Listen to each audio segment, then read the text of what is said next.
tuan-tuan. Nak jadi cerita pula teknikal tak settle lagi kan. Jadi kita instead of kita react pada video-video, kita react kepada tema kita, iaitu tuan-tuan, membantras syirik, menghapuskan khurafat. Saya jadikan sebagai pemula. Sebelum saya tanya pada ABI dengan Ustaz Mat Rizal, saya sempat berfikir bukan top 10 tapi top 5 khurafat yang berlaku di Malaysia yang popular, tuan-tuan. Tuan-tuan, dia tak ada kaitan dengan kunut, dia tak ada kaitan dengan tahlil, dia tak ada kaitan tu, tuan-tuan. Tapi ini kehidupan harian kita. Nombor 5, tuan-tuan. Sesiapa, tuan-tuan pernah dengar? Siapa yang lalu bawah ampayan, kan, hidup dia akan sial. Nak nyebut, tuan-tuan? Itu baru tempat kelima. Tempat keempat, tuan-tuan, kalau kita pergi ke tanah perkuburan, jangan baca nama dekat batu nisan. Kalau baca jadi apa, tuan-tuan? Pelupa. Jadi pelupa. Benda tu simple tapi khurafat, tuan-tuan. Yang ketiga, pernah viral, tuan-tuan. Potong kuku hanya pada hari Khamis, Jumaat dan Isnin. Pernah dengar, tuan-tuan? Kalau hari Jumaat dia potong kuku, maka dia akan menerima keberkatan, dia akan mengeluarkan sial. Tapi kalau hari Khamis dan Isnin, dia akan membuang kesakitan, dia akan mendatangkan kesihatan. Kalau potong kuku pada hari lain, kita akan datang sial, tuan-tuan. Nak dengar, tuan-tuan? Tempat kedua, tuan-tuan, yang ni perempuan dilarang menyanyi di dapur, tuan-tuan. Pernah dengar, tuan-tuan? Kalau tidak, apa yang akan berlaku, tuan-tuan? Tak ada jodoh. Apa? Gitu. Terus berbunyi di sana, ya, tuan-tuan. Nombor 1, tuan-tuan. Yang ni saya rasa walaupun khurafat, ramai suka, tuan-tuan. Kalau makan, jangan pindah tempat duduk. Kalau pindah tempat duduk je apa, tuan-tuan? Yang ni semua setuju, Okey, ini sedikit yang saya sempat fikirlah. Saya nak tanya ABI kita dulu sebelum saya pergi pada Ustaz Rizal. Di dalam dunia seni, ada tak kepercayaan khurafat yang dipegang oleh artis-artis yang kadang-kadang dia sendiri pun tak tahu itu khurafat? ABI acu cuba teratih jawab. Silakan.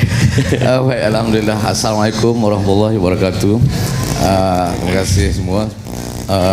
Tuan moderator kita berdoa amin, dan juga Ustaz Rizal, ceramahnya yang selalu saya dengar, selalu saya tengok dalam YouTube. Pertama kali berjumpa depan mata juga berdoa amin. Dan sesungguhnya apabila saya datang sini, saya sedikit mukadimah, saya jumpa banyak orang yang saya dah kenal lama dalam YouTube, tapi berjumpa mata baru berjumpa mata. Alhamdulillah, syukur. Baik, kalau kita tengok dalam dunia seni moden kita ni, dia rentetan, dia datang daripada seni tradisional, dia membawa kepada seni moden.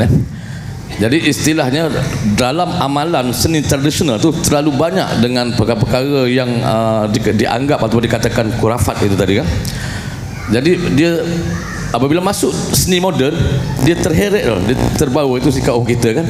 Contohnya dulu orang Melayu dulu menggunakan senjata, panah dan sebagainya, kan.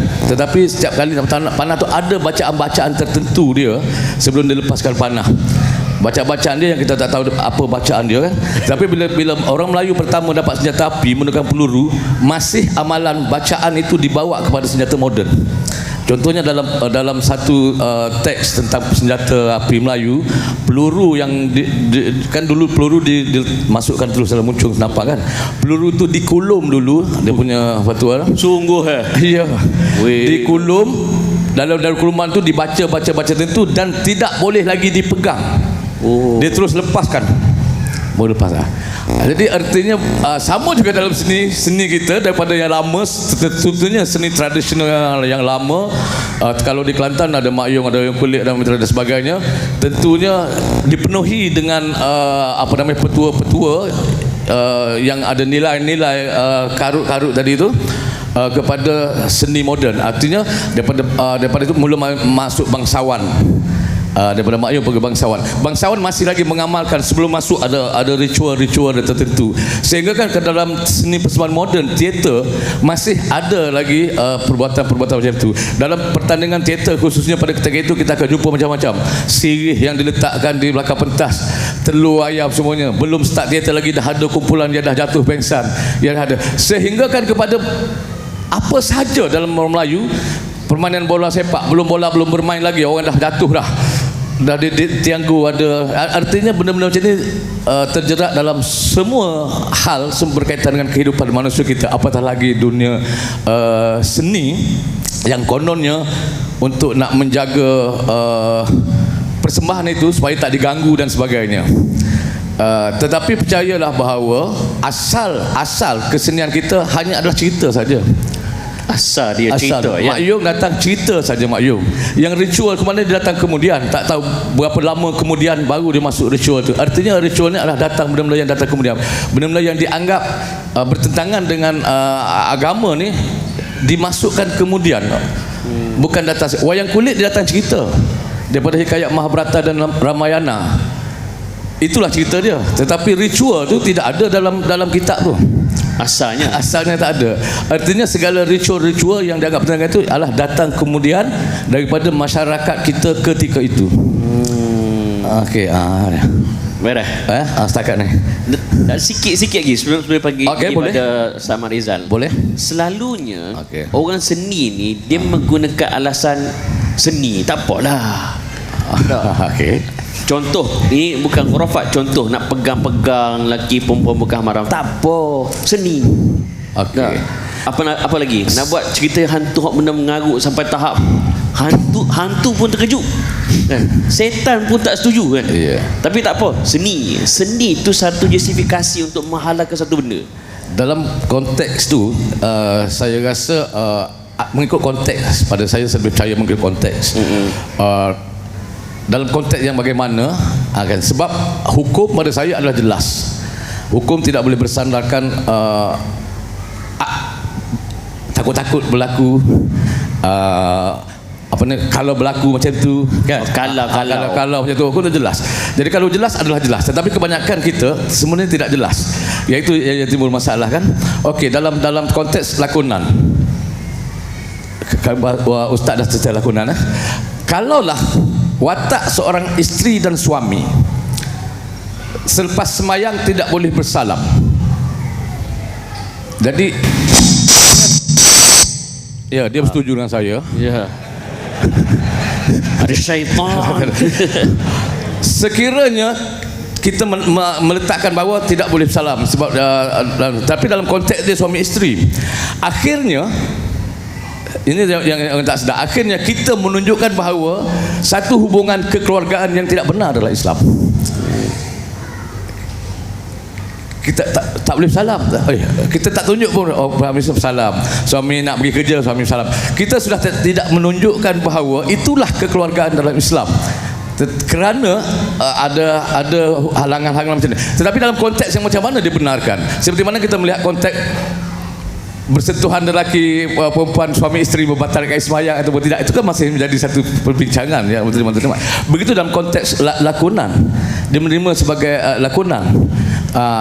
Tetapi kalau benda tu melibatkan hal-hal yang lebih contohnya kita nak menggambarkan satu hal yang besar tapi kita perangkap dengan hal yang kecil jadi itu pun jadi satu isu juga pada saya. Pada saya secara peribadi dalam konteks lakonan orang boleh menerima benda tu dan tidak ada apa-apa rancangan atau apa-apa. Tetapi kalau contohnya kalau kita katakan seni memang untuk seni yang terkeluar daripada landasan sebenarnya Islam, sebagai orang Islam, seni orang Islam harus berlandaskan agama.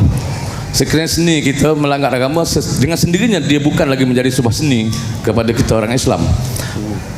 Seorang perempuan bogel, minta maaf cakap diletakkan dalam satu kelas 30 orang melukis. Itu asas belajar kelas melukisan kan, figuratif kan, figur orang di Perancis dan di mana. Dalam konteks dia adalah seni, dia tidak melibatkan rasa apa-apa kepada objek di depan dia sebab dia belajar. Okey. Tetapi dalam konteks kita, walaupun tak melibat apa-apa, tapi kita telah menelanjangkan orang tanpa orang, dia sudah terkeluar daripada seni kita. Artinya kalau dalam konteks Islam kita tak boleh menerima seni yang macam tu. Daripada pandangan saya. Masya-Allah. Walaupun tidak ada terlibat apa-apa rasa dan rancangan dan sebagainya. Maknanya hukum tetap hukum. Iya, pada saya percaya pada Islam berlandaskan pada kesenian yang masih dalam konteks ketentuan agama kita. Kerana terlebih dia bukan lagi seni pada orang Islam. Saya nak pergi pada Ustaz Rizal. Okey. Asal usulnya nak react kepada apa yang Dr. Mazhar sebut dalam kuliah Maghrib mengenai ada kepercayaan di kubur Imam Syafi'i, kan ada ditulis surat untuk meminta dengan bermacam-macam permintaan, sampaikan klaim di situ adanya tapak Rasulullah SAW pernah menziarahi Imam Syafi'i. Itu antara kepercayaan yang wujud. Kalau dalam konteks perleh ni, Ustaz Rizal ada tak pengalaman-pengalaman kepercayaan sebegitu tapi disulami dengan hujah agama? Bismillah, walhamdulillah, wassalatu wassalamu ala rasulillah wa ba'd. Pertama, terima kasih saudara Amin Idris dan juga Amayi. Saya takut tersilap saudara Sabri Yunus. Saya nak tersebut Ismail Sabri. Okey. Saya risau juga lah, Ismail Sabri ni Perdana Menteri kan. Saya minta maaf lah kalau saya tertukar kan. Okay. Tak apa. Sebelum saya nak menjawab Dia itu, punya saya tertukar PM terus, you know. Ya. Ya, PM pun rajin bertukar kan. Okey. Baik. Sebelum saya nak react kepada soalan tu, ada beberapa perkara yang saya rasa perlu diperjelaskan. Yang pertama, saya rasa yang ramai-ramai ni nak mari tengok PURIS. Kan, pasal dalam iklan tu dia bagi tahu saudara Sabri Yunus dan PURIS. Tapi yang munculnya RIS lah juga kan. Riz juga. Azizan Riz. Kan. Rizal. Cuma Ustaz Riz. Kurang segak pun lebih kurang je. Cuma itu yang pertama. Zojah nama apa? Ada Zojah dah memula ngeni ke depan? Boleh juga. Boleh juga. Yang keduanya, oleh kerana selalunya react ni kita buat di luar. Jadi di luar ni kita boleh gelak-gelak lebih sikit lah. Tapi kalau dalam masjid ni, tu yang kita jaga adab sikit. Tuan-tuan pun jangan gelak lebih-lebih sangat. Kontrol. Kena kontrol. Yang ketiganya saya nak sebut pada tuan-tuan, apa yang kita nak sebut react ni, oleh kerana saya pun bukan kata bidan terjun lah, bidan tergolek lah kan. Apa yang saya nak sebut balik kepada apa yang disebut oleh Brother Amin tadi, kita selalu dengar orang kaitkan dengan beberapa perkara yang mungkin ada kaitan dengan kepercayaan tertentu. Sebelum kita nak pergi kepada kubur tadi ni, pertama, kita selalu dengar dalam masyarakat orang Melayu, kalau lalu bawah ampayan, macam yang saudara sebut tadi, kalau kita basuh pinggan pecah, kalau kita buat kerja apa-apa, terluka tangan, rama-rama masuk dalam rumah, hatta dalam saya tak pastilah, tapi ramai orang mari nak tangkap gambar. Dalam tangkap gambar pun dia kata tak boleh tangkap 3 orang. Kan? Macam kita hari ni tak boleh tangkap gambar ni. Takut salah seorang mati. Tapi saya nak kata yang tangkap gambar tu pun akan mati jugalah. Kan? Tapi ada orang percaya, kan? Dia 3 orang ni dia panggil orang yang keempat, dia kata mari tangkap pasal kita tak nak ada orang mati yang ketiga tu kan. Jadi kalau kami 3 ni mungkin akan matilah, tapi kalau yang keempat tu mungkin tak akan mati. Kan? Jadi kepercayaan macam tu sangat bahaya dalam masyarakat. Walaupun mungkin kita rasa dia tak ada apa, tapi sebahagian orang awam dia memegang benda itu memberikan kesan dalam kehidupan dia. Saya nak bagi mudah, nak bagi faham. Dalam ibadah kita dilarang untuk tanya kenapa. Al-asl fil ibadah at-ta'abbud. Asal kepada ibadat itu ialah sami'na wa ata'na. Kita dengar dan kita taat. Tuan-tuan mungkin tanya, apa Ustaz cakap agak-agak nak ke KL sikit. Sebab saya meraihkan tetamu. Kan? Ramai tetamu ni daripada luar kan. Jadi kalau saya cakap polis sebahagian tak faham, jadi saya raihkan lah kan. Saya pun boleh cakap Kelantan juga. Tadi mereka duduk cakap Kelantan, saya pun boleh masuk, tapi saya takut mereka tak faham ya. Cuma saya nak sebut ya, al-asal fil ibadah, kita tak bersoal kenapa subuh 2 rakaat, kenapa zuhur 4 rakaat, kenapa rokok dulu kemudian sujud. Itu tidak dipersoalkan dan tak boleh dipersoalkan, kerana ia adalah titah perintah Tuhan yang sabit di dalam Quran dan Sunnah. Kita tak pernah tanya, Ustaz, kenapa kita rokok dulu lepas tu baru sujud? Tak bolehkah kita sujud dulu lepas tu rokok? Soalan itu tak boleh ditanya. Tetapi apabila dia bukan ibadah, dalam soal adat, dalam soal apa-apa sahaja kehidupan, kita hendaklah bertanya at-ta'lil, apa sebab kita buat macam tu. Umpamanya contoh, kalau ada orang sebut, kita dalam, saya ingat dalam ada forum sebut tanam uri. Kenapa? Apa? Saya tak boleh cakap banyak sangat pasal saya ni mengisi kekosongan. Kan? Ris tak apa ris apa? Asalnya 3 kerusi. Kalau saya tak mari, kerusi ini jadi kosong, takut Rasulullah mari ke kan? Ataupun mungkin tuan-tuan tengok kerusi kosong ni orang takut nak mari ke, macam-macam tafsiran kan. Jadi saya main isi sajalah. Sebenarnya Abang Sabri nak cakap banyak kan. Jadi tuan-tuan tolong react pada saya lah lagi. Okay. Berikutnya saya nak sebut, apabila dia soal adat atau soal kehidupan, kita kena tanya. Orang kata kita tak boleh sapu sampah malam, kita kena tanya sebab apa tak boleh sapu sampah malam. Kalau orang kata tak boleh potong kuku hari Jumaat, hari Khamis atau hari lain, kita kena tanya pasal apa tak boleh potong kuku hari. Sedangkan dalam upacara kita nak turun ke Mekah ni, orang nak pergi ke Mekah ni pun macam-macam ibadat ataupun macam-macam kepercayaan yang ada. Umpamanya orang pergi Mekah, kalau dia pergi Mekah, dia tak boleh patah balik. Kita kata pasal apa tak boleh patah balik? Dia kata kalau patah balik, pergi tak balik. Jadi benda-benda yang macam itu kena ditanya, kena disoal. Sebab dia tak ada dalam Quran dan tak ada dalam Sunnah. Tak ada larangan dalam Sunnah kita tak boleh patah balik. Tak ada dalam larangan Sunnah kita tak boleh potong kuku hari-hari tertentu. Tak ada larangan Sunnah kita tak boleh lalu di bawah ampaian. Apabila dia tak ada larangan dalam agama, apabila ada orang lain suruh, kita kena tanya sebab apa. Maka saya ingat mudah ya dalam kita nak memahami benda-benda yang disebut oleh Brother Amin tadi ni, kita kena tanya kenapa.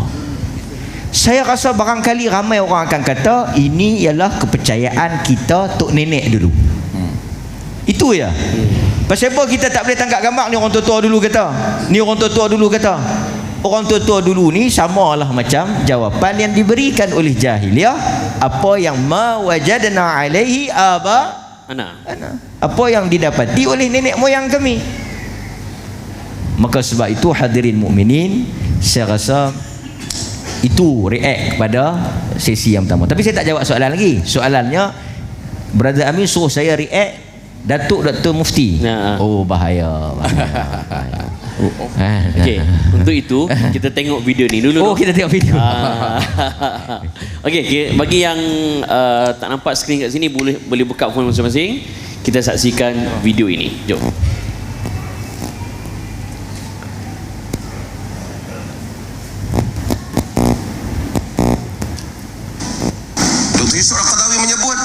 Sesiapa yang menziarahi kubur Al-Imam Syafi'i di Qahirah, dia akan mendapati beribu-ribu surat yang dihantar oleh orang ramai kepadanya, mengadu kebimbangan, krisis, penyakit atau perbalahan.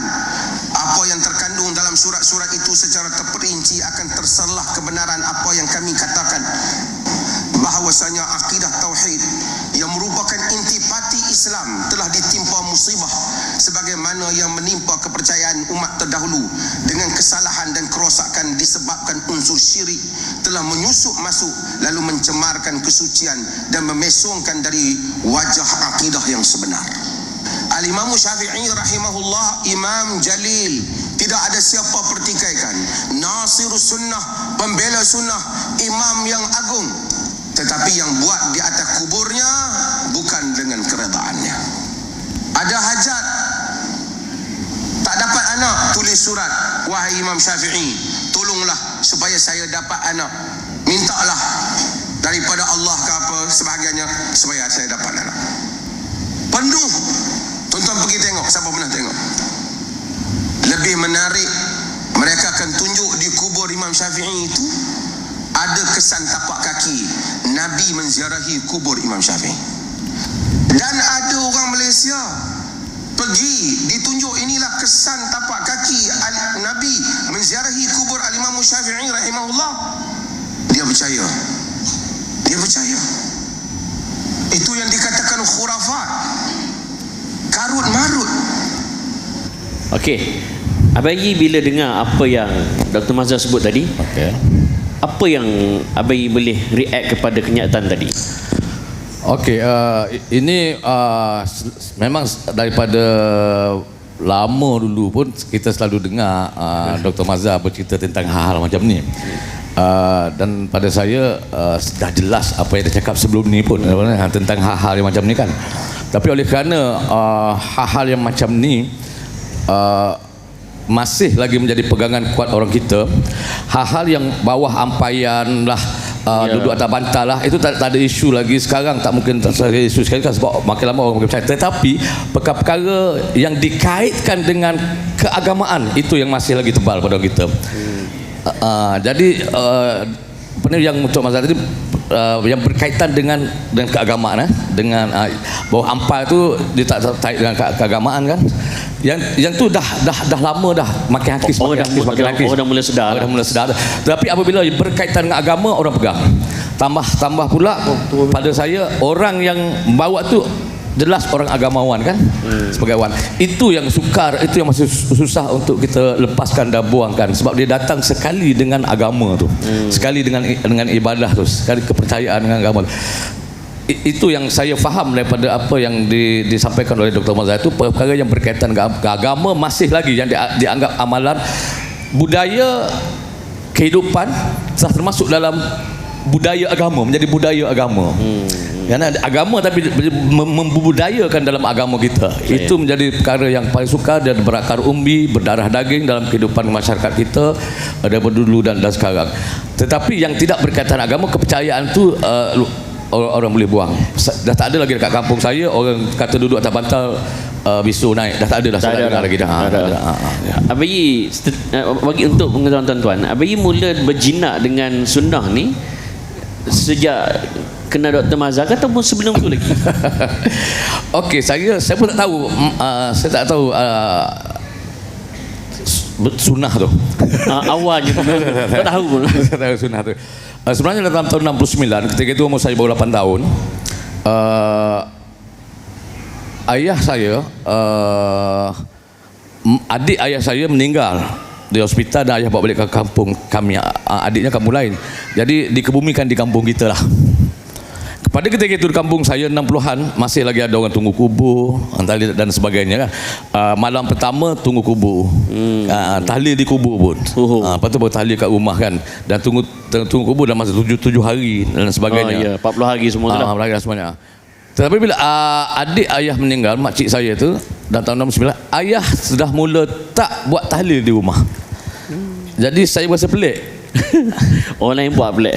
Yang orang lain tu tak pelik sebab tu biasa tengok kan. Tapi bila ayah buatnya saya rasa pelik. Jadi kita tak bertanya, kita tak ada jenis anak yang bertanya dengan ayah kan, tak berani bertanya. Jadi kita tengok kenapa ayah tak buat tu kan. Dah tak buat tahlil, kemudian 7 hari tak buat apa, kat rumah ada makan minum semua tak ada kan. Jadi saya membesar dengan kenapa ayah aku ni pelik daripada orang lain dalam kampung ni. Ayah saya adalah ketua kampung. Dia untuk pengulu kampung. Jadi dia pelik. Tapi baru saya sedar ketika itu ayah saya dia sangat rapat dengan Tok Guru Ni Aziz. Jadi saya mula percaya bahawa apa dia buat tu adalah apa yang dia dapat daripada Tok Guru Ni Aziz. Sedangkan Tok Guru Ni Aziz sendiri pun pada ketika itu masih tak berani. Tok Guru Ni Aziz ni masih ikut kalau orang panggil tali dia pergi, dia masih ikut tapi kalau secara peribadi dia kata tak payah buat, tapi dia sendiri dia ikut, terpaksa ikut lah. Tapi ayah sudah mula tak buat. Jadi dari situ saya rasa ada sesuatu yang saya harus belajar dan tambah pula apabila saya membesar dengan suasana yang sangat benar-benar yang saya rasa saya mencari jawapan kepada kenapa orang buat macam ni, kenapa orang buat macam ni, kenapa saya tak ada jawapan dia. Ketika itu tidak ada YouTube dan sunnah dan sebagainya, tidak ada. Okey, saya mula menjumpai benda ni ketika saya sudah di Kuala Lumpur, umur 21 saya datang Kuala Lumpur. Di Kuala Lumpur kita lebih banyak terdedah kan. Jadi ada masa itu saya ada kesedaran bahawa saya tidak meletakkan okey ini sunnah ini tak. Saya masih tak itu. Saya melihat kebenaran ya. Saya mencari kebenaran yang hakiki dalam hakikat beragama. Ya. Apa yang dituntut dalam agama, apa yang tidak. Saya masih macam sebab saya hidup di kalangan di dalam masyarakat Melayu Kelantan yang tebal tradisinya antara budaya dan agama dia bercampur sekali. Jadi saya sedar daripada itu. Yang mana agama, yang mana budaya. Ya. Jadi saya sedar dari situ. Comel. Okey. Ustaz Rizal, kenyataan Dr. Mazhar tadi. Okey, kita react Mufti sikit kan. Saya ada 2 cerita yang Datuk Mufti cerita menarik. Saya ingat barangkali dia cerita kat tuan-tuan. Dia kata ada satu Arab Palestin pergi ziarah di rumah dia, di kediaman dia lah. Arab Palestin ni cerita, dia kata aku pergi Mesir, pergi kubur Sayyidina Hussein.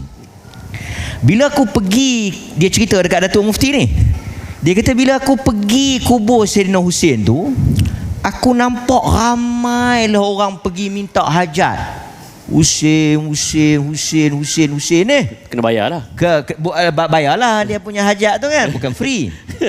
Ada satu orang perempuan gemuk tua yang dipanggil Mama. Mama. Dia Mama. Lepas tu Arab Palestin ni dia cakap lah kepada Mama tadi ni, yang macam kita panggil penjaga kubur tu lah, kubur Hussein tu kan.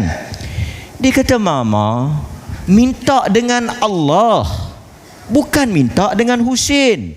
Doa terus dekat Allah, minta doa kepada Allah.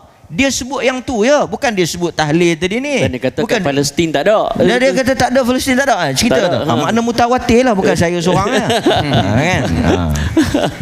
Lepas tu Mama ni bila dengar perkataan minta terus dengan Allah, doa kepada Allah, dia diam. Wahabi, dia menjerit. Terus dia bubuh kawan tu Wahabi. Orang ramai yang duduk di situ semua terkejut. Semua nak pergi bubuh dia. Mujaklah satu orang mai tolong dia. Dia kata apa? Hussein tak bagi bergaduh kat kubur dia ni. Tapi saya nak bagi tahunya apa tuan-tuan, dia punya moral of the story dia apa? Hanya dengan berkata minta kepada Allah, doa terus kepada Allah, terus boh Wahabi. Hanya dengan perkataan itu saja. Sebab itu saya tak pelik. Sebab itu ada saya, walaupun saya tak sebutlah, tapi sebahagian artis-artis saya puji saudara Sabri Yunus, nak sebut Ismail Sabri juga. saya puji abang Sabri ni sebab dia hadir dengan jemputan kita dan dia berada di pentas ini. Kerana bukan semua orang berani untuk berada di atas pentas ini dan bercakap benda yang benar. Dan saya nak bagi tahu ke abang Sabri, kalau balik nanti jok makin kurang, faham-faham lah. Yang tu perlih tak boleh nak panggil banyak kali dah. Ada sebahagian orang kan, semalam Dr. Rozami kata dah bayar panggil sekali, lepas tu kali kedua tak panggil. Lepas tu Dr. Rozami duk pelik macam mana? Tak payah pelik, boleh masuk tu yang pelik. Okey, itu cerita yang pertama. Tuan-tuan faham tak cerita yang pertama? Cerita yang kedua ni sekira sanad Ali ni ambil terus. Haddathani Dr. Mazhar. Okay. Dia cerita, Dr. Mazhar cerita guru dia Saya bukanlah apa sikit-sikit Dr. Mazhar ni, Nabi tak ada agak. Pasal nak react Dr. Mazhar, jadi kita kena bawa kalam dia lah. Dia cerita dia punya guru dia di Jordan.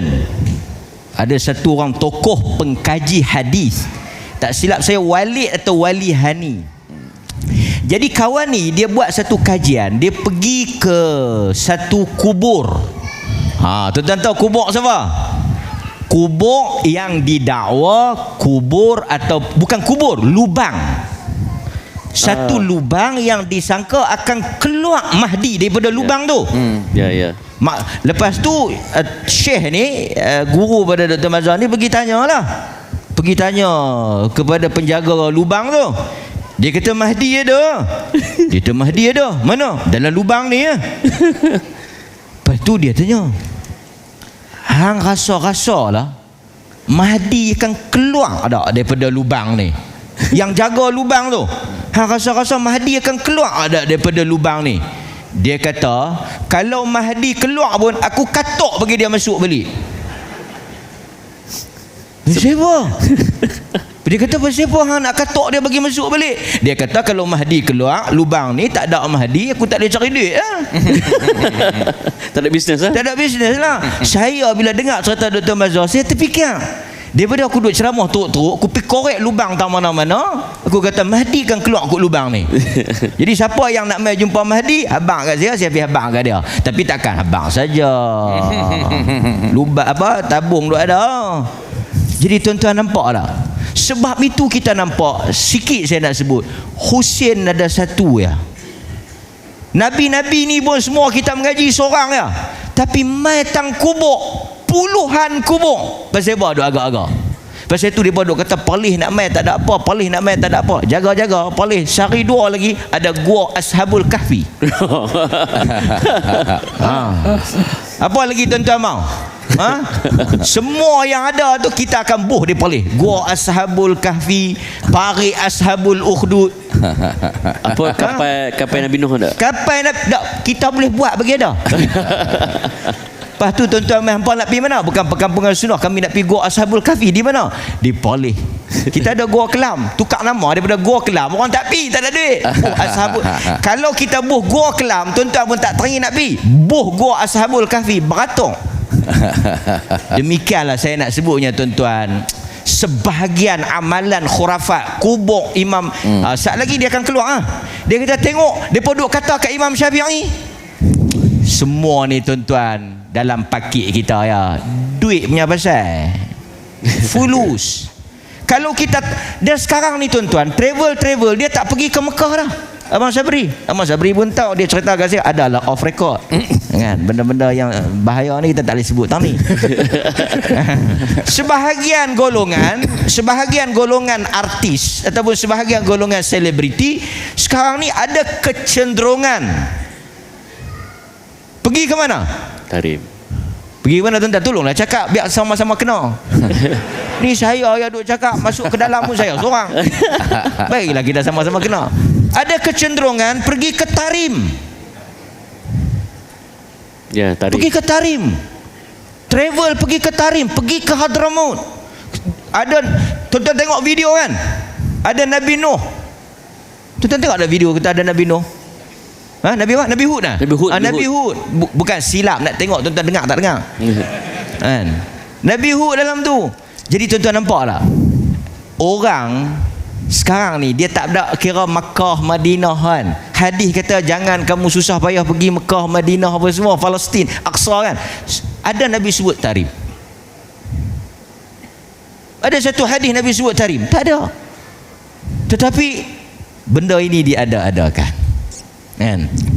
Jadi sebab itu saya bagi tahu pada tuan-tuan, hati-hati. Kubur-kubur dakwaan kubur ini ada maksud di sebaliknya. Wallahu taala Allah. Bila Ustaz Rizal bercakap mendung langit Ustaz. Mendung itu baru cakap. Kalau menyanyi terus hujan. Okey tuan-tuan, kita juga buka peluang macam biasa. Kalau tuan-tuan nak bagi pandangan, kita tak ada sesi soal jawab tuan-tuan. Tuan-tuan bagi pandangan, react kepada apa yang disebut oleh Dr. Mazhar tadi tentang ada kepercayaan karut dan khurafat yang disaluti dengan agama. Angkat tangan, kita akan berikan mikrofon untuk tuan-tuan berikan pandangan. Silakan tuan-tuan. Ada?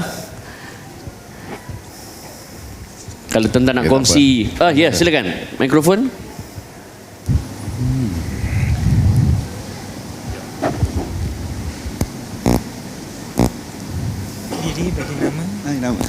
Assalamualaikum.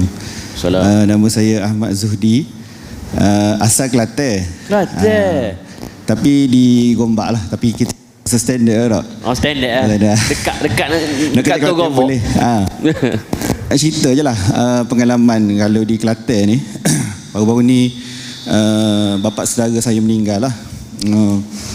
Kemudian saya tengok dia di Kelantan ni, dia isunya macam contoh kita upah orang untuk buat amal. Kan? Maksudnya contoh kita jamu orang makan macam kita panggil apa? Tahlil lah kan. Jadi kita panggil orang ngaji Quran lah. Mengaji. Orang mengaji Quran, orang pondok apa semua, ustaz-ustaz semua. Anak dia tak mengaji Quran sekali. Dia sub amalan tu. Bayar, lepas tu bayar tunggu kubur. Jadi seolah-olah macam satu kita panggil bukan anak tu yang nak beramal untuk kononnya lah kan. Itu pun jadi khilaf jugalah. Sama ada amal tu diterima tidak. Cuma sekarang ni macam anak tu bagi duit kontrak. Anak bersembang kat luar. Kan? Isunya gitulah. Lepas tu bagi duit untuk tunggu kubur. Jadi saya rasa satu suasana yang tidak sihat lah saya rasa. Dan kerugian jugalah. Kerugian lah kan. Jadi kita maksudnya kita bagi duit untuk amal. Jelah kita bagi duit jadi satu minus pula kot. Tak tahulah macam mana pandangan gitu. Wallahu alam. Ada lagi yang nak bagi pandangan? Ya, silakan anak muda kita di sini. Saya ada pengalaman tuan-tuan. Saya diamanahkan jadi pendamai untuk wakil satu keluarga sebab mereka bergaduh tak nak bertunang kerana bulan tu dipanggil sebagai bulan berapik. Okey. Bulan berapik tak? Apa? Bulan Safar. Kalau bertunang kahwin masa tu, maka perkahwinan tu sial. Dahsyat. Okey, silakan adik. Ada. Assalamualaikum warahmatullahi wabarakatuh. Salam. Saya nak share tapi kamera jangan toleh kat arah saya, kan orang label saya Wahabi pula. Takut ni sebab saya dah kena label lah kat TikTok biasa. Jangan.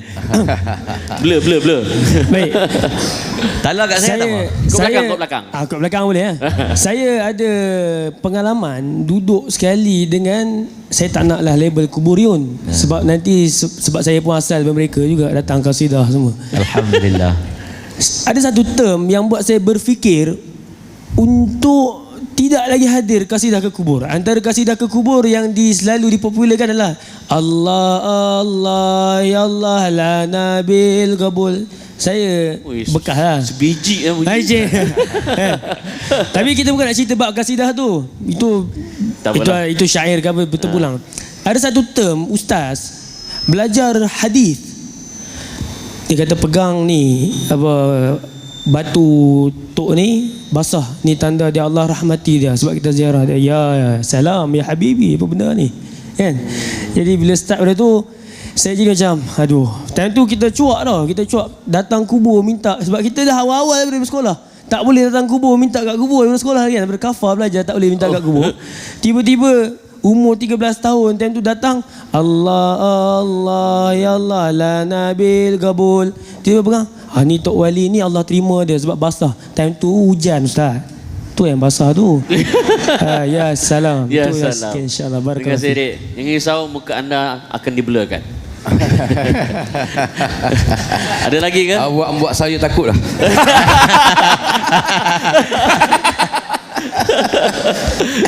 Ada lagi?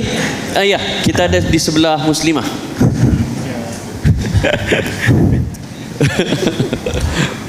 Boleh awal bi.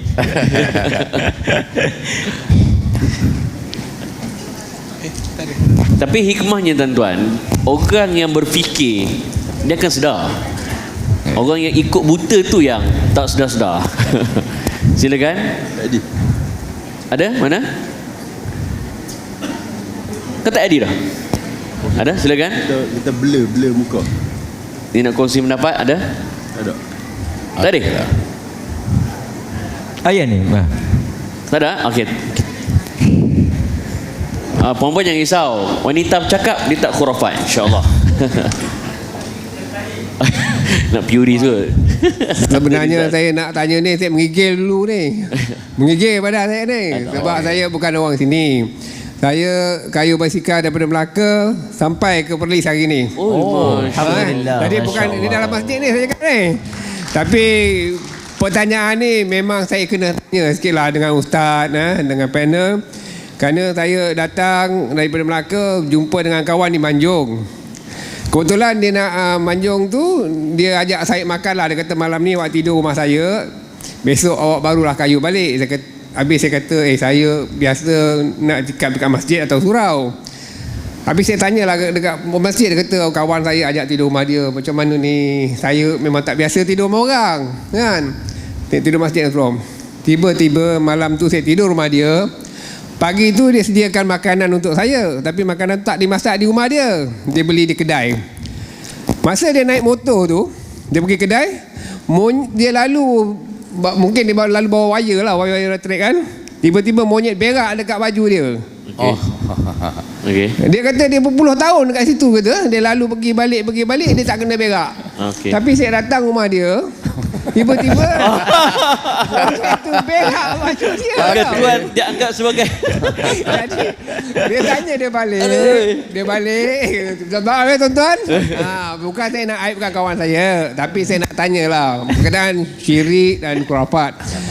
Tuan-tuan dan perempuan yang dirahmati Allah Subhanahu Wa Taala, saya mohon ampun dan maaf. Saya dah jelajah sebenarnya Malaysia ni, termasuk jalan kaki sebenarnya Malaysia ni, bukan nak kata lah, bukan kata hebat lah, tapi perkataan syirik dan khurafat ni memang saya suka. Memang saya cari. Dan saya juga seorang yang betul-betul ekstrim dengan agama. Orang yang menghina agama Islam, saya pernah cari dia. Dia jalan kaki. Okey, dalam rumah Allah. Jadi soalan tu saya lupakan. Jadi dia jumpa saya balik pagi tu. Dik kata, dia panggil saya Sidik je. Dik, aku lalu bawah ni, kata tiba-tiba monyet tu berak aku. Apa tandanya? Habis saya kata, tuan, mungkin kedatangan saya ni tidak direstui kot. Dia kata itu kan. Ataupun tuan saja jemput saya ke? Tak, saya jemput kata. Memang saya jumpa awak, tapi saya mestilah kenapa berpuluh tahun saya lalu sini. Hari ni saya nak beli makan awak, monyet tu berak baju saya kata. Lembik lah kata kan. Dia kata memanglah lembik kan. Dia kata tuan macam ni lah. Asyhadu an la ilaha illallah wa asyhadu anna Muhammad Allahumma salli ala sayyidina Muhammad wa ala ali sayyidina. Saya kata tuan, saya pernah bertemu dengan Rasulullah SAW dalam mimpi saya. Saya jahil tuan. Saya takut nak cakap dengan orang. Tapi ada satu orang tu pula, dia kata saya mimpi jatuh dalam neraka Allah. Dia kata, macam mana tu tuan? dia claim dia pernah mimpi jumpa Rasulullah. Saya pernah mimpi. Tuan. Kan? Dia kata, jadi macam mana awak nak cakap dengan saya? Kan, saya ni orang jahil. Monyet berak di baju awak. Dia kata macam ni lah. Lain kali kalau monyet berak atas baju awak, awak berhenti, awak tawak motor awak tu, awak jalan. Dah, dia kata kan. Jadi apakah itu juga kepercayaan seperti itu juga boleh kita katakan khurafat ataupun syirik? Itu saja persoalannya. Sekian, terima kasih. Wabillahi taufiq wal hidayah. Wassalamualaikum warahmatullahi taala wabarakatuh. Ustaz Rizal nak respon monyet tu kau ataupun yang monyet tu satu hal. Dalam banyak-banyak hari dia nak berak, pergi pilih hari tu. dalam ramai orang abang kita. Tuan-tuan, pertama alhamdulillah sampai ke Perlis dan dengar tajuk ni. Cuma saya tak respon khas pada cerita monyet tu, tapi saya respon pada seluruh apa pun yang berlaku. Kita dalam rukun iman telah jelas. Kita pasal itu asas kepada iman itu yang keenam ialah kita beriman bahawa setiap perkara yang berlaku dalam kehidupan kita ini telah ditentukan oleh Allah Azza wa Jal. Tak kiralah monyet itu berak ke tak berak ke, semua itu ialah qaddar Allah, telah ditakdirkan oleh Allah. Itu basicnya. Sebab itu orang beriman ini dia tidak ada kepercayaan yang menakutkan dia. Kan? Sebab saya rasa kawan tadi ni, bila dia lalu bawah tu, monyet pun berak dekat dia, dia akan balik takut. Dia kata apa ni tak elok kan, apa petanda ni, kau ni share ke apa ke, bawa ke apa ni kan. Tapi kita orang beriman, apa berlaku pun apa dia, telah ditentukan oleh Allah Azza wa Jalla. Sebab tu kita tak takut. Soal rezeki Allah dah tentukan. Sebab itu Nabi kata kepada Ibn Abbas, kita tak takut kan, walaupun mungkin orang label ke apa tu, ramailah juga kan orang mari Johor, Singapura, rata mari, dan ramai juga nak tangkap gambar, dan ramai juga tak ada lagi orang main maki kita takat lah ni kan. Sebab kita tahu tuan-tuan, jangan takut apa-apa kepercayaan khurafat ke apa semua. Nabi kata wa'lam law anna hadhil ummah law ijtama'at an yanfa'uka bi syai' lam yanfa'uka illa qad kataballahu lak. Wa'lam law anna hadhil ummah law ijtama'at an yadurruka bi syai' lam yadurruka illa qad kataballahu alaik. Benda yang basic dalam akidah. Nabi kata kalau semua orang berpakat nak memberikan sesuatu yang baik kepada kita, tak akan jadi baik benda itu, melainkan apa yang telah kataballah, yang telah Tuhan tulis ke atas kita. Dan kalau orang pakat macam sahabat kita ni, mungkin dia takut orang label ke apa ke, tak ada masalah lah kan. Mungkin dia ada masa depan yang panjang. Saya nampak macam mana ada orang label kan. Kalau saya tahu pun saya pun tak mau tunjuk muka. Tapi Nabi bagi tahu kalau orang berpakat untuk buat buruk pada kita, tak kira lah monyet ke apa, hatta sampai sekarang pun ada orang percaya bewok kalau lintas. Dan tuan-tuan tahu, dalam kepercayaan sial ada tajuk kan, ada disebut at-tiyarah. At-tiyarah ni asalnya daripada burung. Burung Arab dulu dia akan baling burung tu, dan dia akan tengok burung tu terbang pergi belah mana. Kalau kiri apa, kanan apa? Kalau kanan okey lah. Kan, kalau kiri, jadi tuan-tuan nak balik esok ni, lambung dulu burung. Kalau terbang belah kanan, balik. Kalau terbang belah kiri, stay dulu 2-3 hari. Tapi saya nak ceritanya, ada satu orang dalam sejarah, dalam riwayat ni, saya nak abang betul-betul ni, dia lambung burung tu. Bila dia lambung burung tu, terbang belah kiri, tapi dia nak cabar. Ni saya nak beritahu tuan-tuan ni, dia nak cabar. Dia kata kali ni dia tak kira kiri ke apa, dia nak jalan je kan. Takutlah tuan-tuan, sekejap lagi saya nak cerita ni bukan apa, orang kita kadang-kadang ni dia bewok lintas, dia iman tengah duk kuat, duk panas lagi, dia kata bewok tak bewok, tak tahu dia pergi accident. Agak-agak dia kata apa, dia kata betul lah. Macam mana ustaz, orang kita ni dia hujah dia apa, hujah dia jadi betul. Jadi saya nak ceritanya, bila dia baling burung terbang belah kiri, dia pergi juga. Mungkin syaitan nak kacau, mungkin Tuhan nak uji dia. Jadi benda yang buruk pada dia. Sebab itu saya nak bagi tahu dekat tuan-tuan, jadi tak jadi, berlaku tak berlaku ni bukanlah hujah kepada kebenaran. Kan? Itu reaksi saya pada soalan tadi ni. Saya takut juga tuan-tuan sagi keluar terpijak tai apa pula. Satu apa Nabi kata dalam Sahih Bukhari, la adwa wala tira wala safar wala hammah. Apa? Tak ada penyakit berjangkit, tidak ada apa bahana disebabkan haiwan, tidak ada sial dalam safar, tak ada malapetaka disebabkan buruh hantu. Semuanya Allah Azza wa Jalla. Okey, tuan-tuan, ada lagi yang nak respon? Okey. Silakan. Mikrofon. Ustaz Syabuddin dah balik Ada? Kekut Ustaz Syabuddin nak respon ke? Cik. Mana mikrofon? Sini. Oh, dah, sana ada tak? Sana dulu tak apa. Ya, sila. Okey, bagi abang ni lah. Pak Rahmat. Tak ada apa, semua saya nak bawa satu kisah cerita yang saya rasa semua orang dah tahu. Waktu saya dulu di kampung, banyakkan pokok ada burung. Kita dilarang jangan bawa pokok. Kalau tarik pokok tu kena kat badan kita. Okey, diorang anggapan bahawa kalau kena kita akan dapat penyakit bisu. Riwayat ni dibawa oleh cerita Bujang Lapuk. Ingat Bujang Lapuk. Bagaimana Tok Bomo piramid tanya, dia piramid cakap tak kena, dia tipis. Sebenarnya kena buka amat nispu. Jadi okey, khurafat begini berlaku zaman saya budak-budak dulu. Orang tua cakap jaga baik-baik, jalan bawah pokok, jangan kena taik burung. Nanti kena kau akan dapat penyakit bisu. Wallahu a'lam. Masya Allah. Berhati-hati dengan taik burung tuan-tuan. Okey, silakan. Ni adik ni. Okey, depan ni. Dua ni anak ke adik? Adik. Ke anak tadi.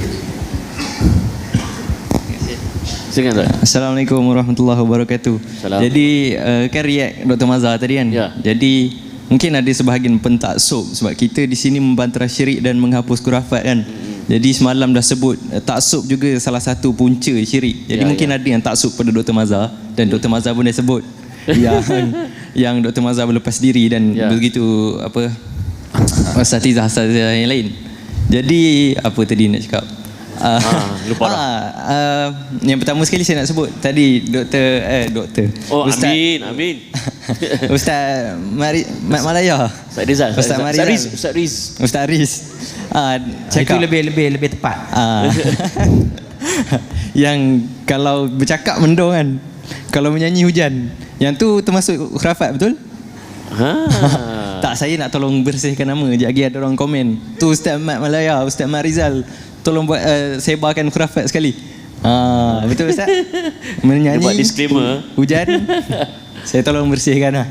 Jadi satu lagi nak cakapnya apa, kadang-kadang mungkin antara sebab orang malas, orang tak nak tentang benda ni pasal kubur tadi kan, yang letak surat dan sebagainya.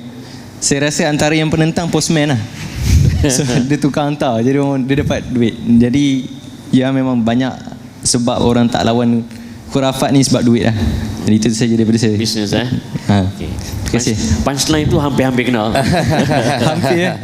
Tak apa, kita cuba lagi. Cuba lagi insya-Allah. Okey, ada lagi? Ya, silakan Pak. Okay, bismillah. Kalau ikut tak cakap sebab segan banyak kali ya. Cuma sebab Tuan Sabri Yunus, saya hormat Tuan Sabri Yunus sebab saya tengok Tuan Sabri Yunus tak cakap. Jadi saya nak tanya, terpaksa tanya. Lari sikit daripada react lah, lari sikit daripada contoh Dr. Mazhar, tapi berkenaan sebab saya respect orang zaman Dr. Mazhar, seniman zaman Dr. Mazhar tak. Seniman zaman Sabri Yunus. Sebab apa? Sebab saya sekarang duk tengok ZRA stream tu. Okey. Zainal Rashid Ahmad. Ya. Bila kita tengok ZRA stream tu menceritakan zaman-zaman di mana time tuan muda dulu, masa muda. Dekat Central Market, betul tak? Central Market. Dekat Central Market tu bukan sekadar belajar pasal muzik, bukan pasal lakonan.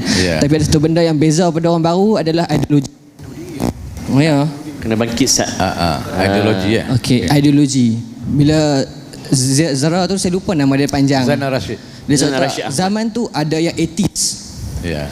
Zaman tu ada yang wahdah tu wujud. Dia percaya tentang penyatuan dengan Tuhan. Sampai sekarang orang tu kadang-kadang dia still percaya macam tu. Dan lirik-lirik lagu zaman-zaman tu banyak yang macam tu. Jadi soalan saya nak tanya, boleh tolong cerita tak masa time Tuan Sabri Yunus muda dulu, apakah perjalanan, adakah pernah jumpa jalan-jalan tu masa duduk kat Central Market sembang-sembang? Itu saya nak tahu masa dekat sana, time muda. Terima kasih. Terima kasih lah. Soalan dalam masjid ni kena jawab lah. Kalau kat luar kita boleh elak. Dalam masjid tak tergamak kan jawab. Macam saya menerima jemputan kemari ni sebab Dr. Mazhar sendiri yang telefon saya. Kalau orang lain telefon, saya kata saya boleh menipu. Mufti call. Mufti call. Boleh, tak boleh lah, saya ada hal lain maksud. Tapi tak tergamak. Jadi nak cakap, nak tipu mufti, jadi saya sanggup juga datang lah. Jadi sama dengan soalan dalam masjid, saya kena jawab juga dah. Baik, zaman muda saya ketika itu, saya ni antara anak muda yang nakal kan. Saya belajar pun tak tinggi. Saya SPM pangkat 3 sahaja. Saya meredah je kehidupan. Saya percaya masa tu, saya percaya apa yang orang fikir saya boleh buat, saya kata okey, saya buat. Jadi zaman Central Market tu memang zaman masa itu zaman permulaan cambahnya tahun 80-an awal kan. Ramai di antara kalangan kawan yang macam-macam peringkat. Kita kejumpa dengan macam-macam orang. Yang etis pun ada betul, yang pegangan yang pelik-pelik pun ada betul. Tapi saya datang daripada kampung yang saya memegang kata-kata kalau ilmu tak penuh di dada saya tak tinggalkan kampung saya. Jadi saya datang ke kampung saya tu saya tak hirau apa segala benda pun sebab ada pegangan dan pencarian saya sendiri. Saya jumpa dengan macam-macam jenis manusia, macam-macam orang yang pelik-pelik. Okay. Yang Tuhan tu dia pun ada contoh dia adalah Tuhan. Macam-macam saya jumpa. Tapi alhamdulillah tak ada satu pun yang saya terpengaruh dan kata jom saya pergi sekali, tak ada. Sebab saya daripada awal lagi persoalan saya pada tentang amalan ibadah ni saya selalu mempersoalkan kenapa ada, kenapa macam tu, kenapa. Jadi bila lagi pelik daripada kampung saya lagi saya tak percaya lah. Oh, lagi pelik kita jumpa dengan orang macam-macam, pahaman orang macam-macam. Situ berkumpukan anak-anak muda yang garang, anak muda yang marah-marah, angry young man, orang kata kan, rebel semua orang. Jadi kepercayaan masing-masing, yang mempersoalkan agama pun ada semua kan. Jadi memang ramai ketika itu. Jadi saya tak nak berjelaskan detail-detail, sebabnya ramai yang masih lagi jadi kawan saya pun. Tetapi alhamdulillah syukur sebab saya bertemu dengan macam-macam benda yang saya boleh tapis. Yang saya boleh nilai sendiri. Jadi pengalaman tu sangat macam saudara kata tadi, dalam lirik-lirik ada yang memang anak muda yang mencuba kan, fahaman dia ketika itu dia lepaskan dalam lirik, fahaman itu dia lepas dalam sajak dan sebagainya. Tapi sebagai anak muda, okey, biarkan.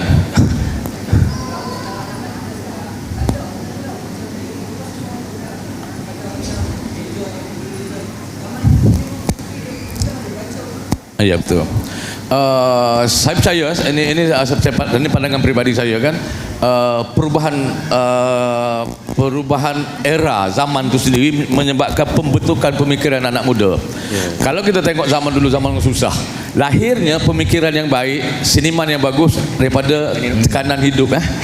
Kalau kita tengok Brunei, kehidupannya sangat mewah, tapi kita tak lihat Brunei mewujudkan seorang seniman yang besar.